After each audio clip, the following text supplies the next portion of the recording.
Puso namin Ama, sa'yo'y binubuksan,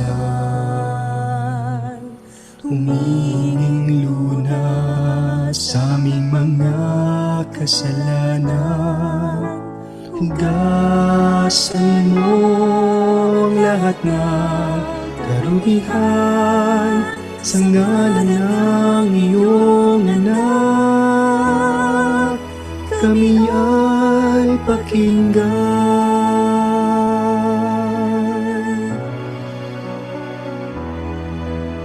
Nanginimi kami na lumapit sa'yo,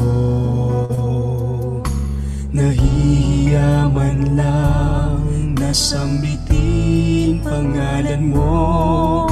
Ngunit saan pa ba kami patutungo? Sapat ang awa na nagmumula sa dulang mo. Hanap namin ang hingap mo sa araw-araw. Umaasang hirap namin malulunasan. Magtitiis kami, tulungan lamang. Pangako mong buhay, laging inaasam-asam.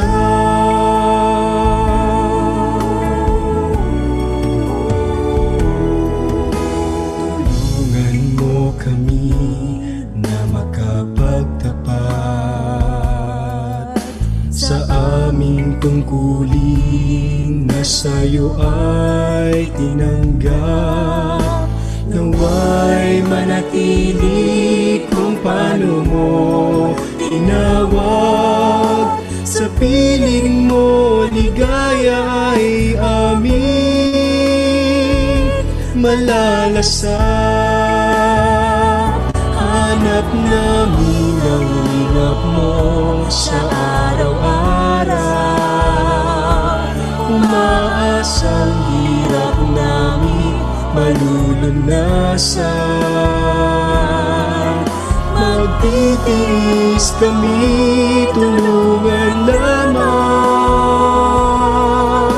Pangako mong buhay, laging inaasam-asam.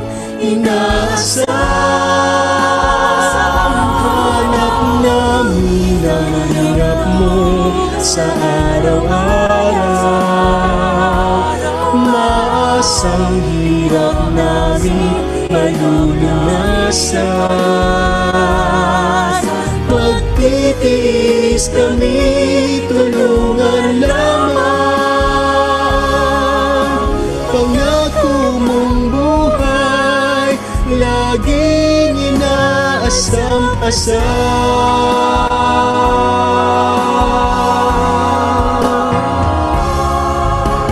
Pangako mong buhay, laging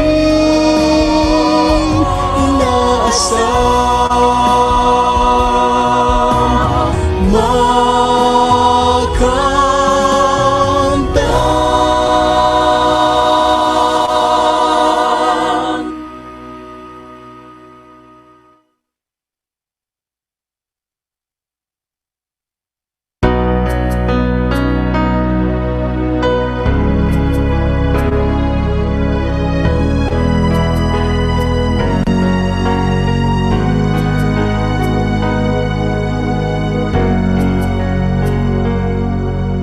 Alam ko ikaw ang makagagawa. Ako'y palakasin kapag nanghihina. Linisin sa aking pagkakasala, tukso'y matitiis kapag kapiling ka.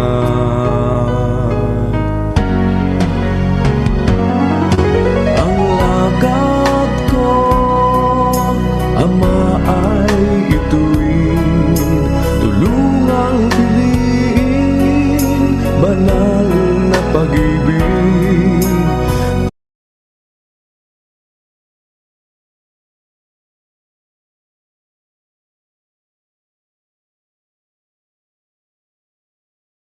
Sa dibdib,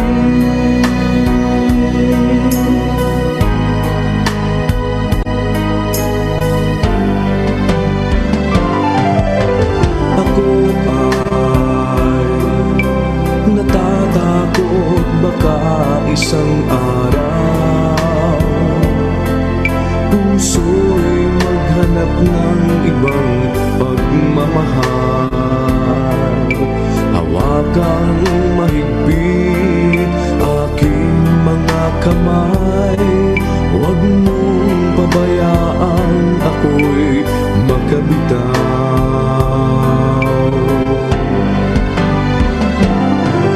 Ang lakad ko, Ama, ay ituwid, tulungang piliin banal na pag-ibig. Pagsuyo sa'yo'y huwag maipagpalit, mga kalayawan ialis sa dibdib.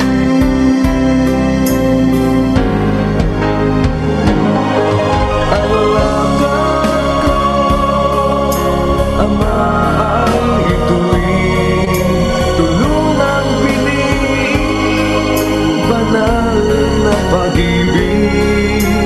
Pagsuyo sa'yo'y huwag maipagpalit, mga kalayawan ialis sa dibdib.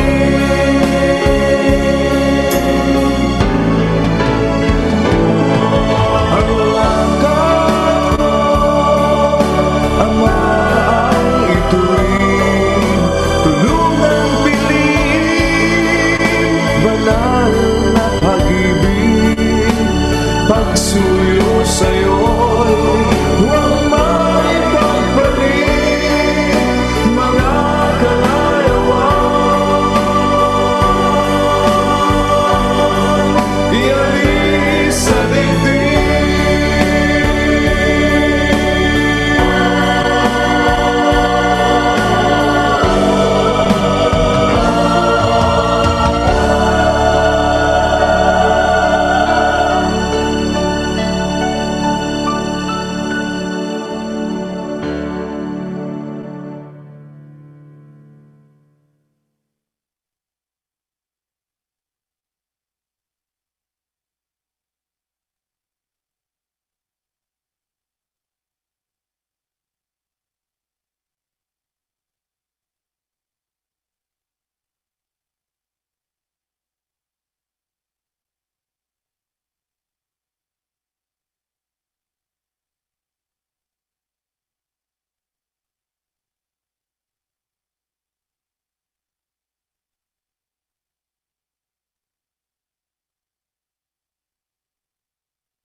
Brothers, sisters, and fellow men, the scriptures has prophesied perilous times ahead. It has warned us about the evil that will beset humanity in the last days, where people will turn against each other because of greed and the insatiable hunger for power and world domination, and about horrifying plagues and famines that will take the lives of millions worldwide. We are now starting to witness these signs one by one. Unrest and turmoil all around. The unmistakable stench of evil can be felt everywhere. And people are starting to look for answers and are not finding one. It is time to come together as one and humble ourselves before the Lord of hosts. Let us kneel down and lift our supplications to Him that has the power to save us against the rulers of the darkness of this world and the spiritual wickedness in high places. Let us call upon God Almighty for the sake of our children and our children's children, and for every inhabitant of this world who seeks hope and salvation, that we may find peace in our hearts and hope in the great beyond. Despite the predicament that humanity is now facing, brothers and sisters and fellow men, let us prepare our hearts in prayer.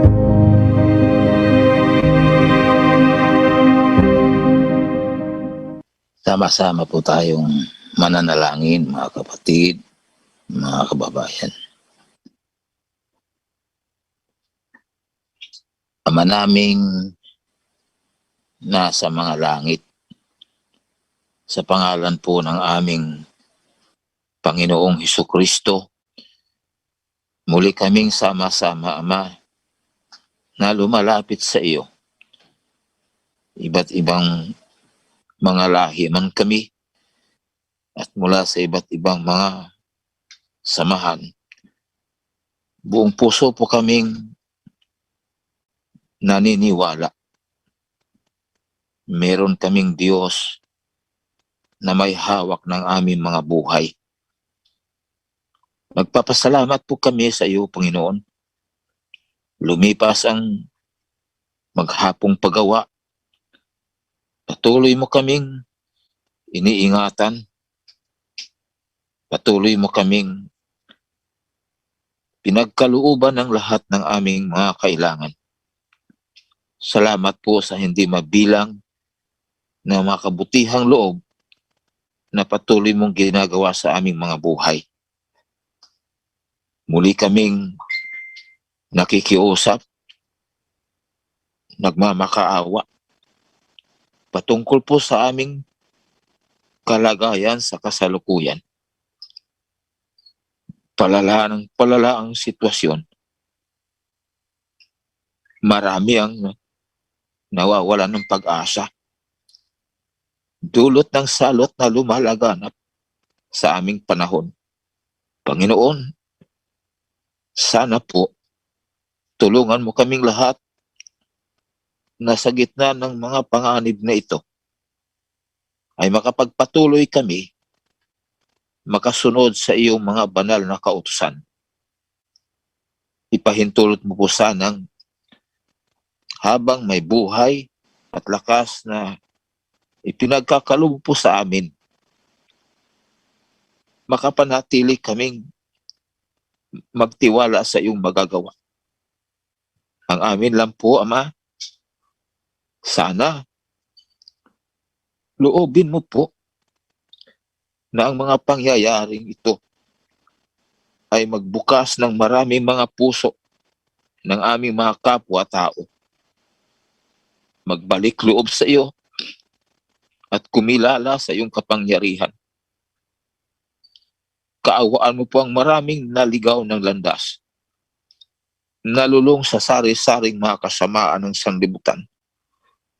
Sana po, bago mahuli ang lahat, ay magkasama-sama na po kaming maglingkod sa iyo.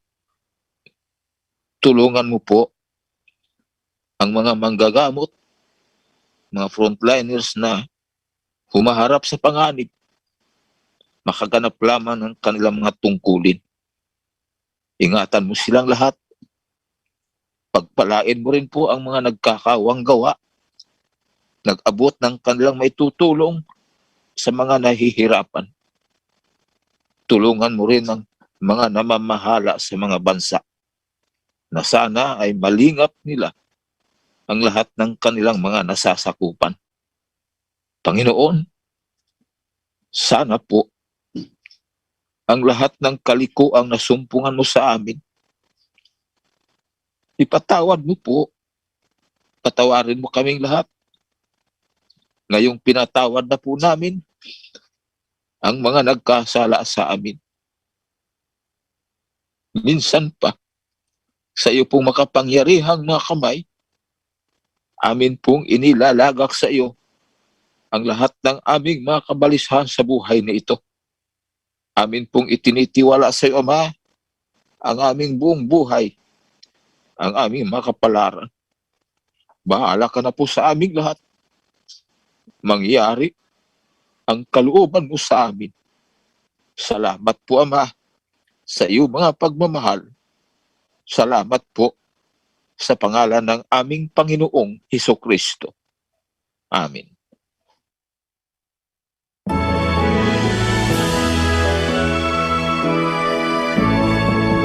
The majesty always to the Father and to the Son is honor and power, and in the Holy Spirit dwell glory forever and ever.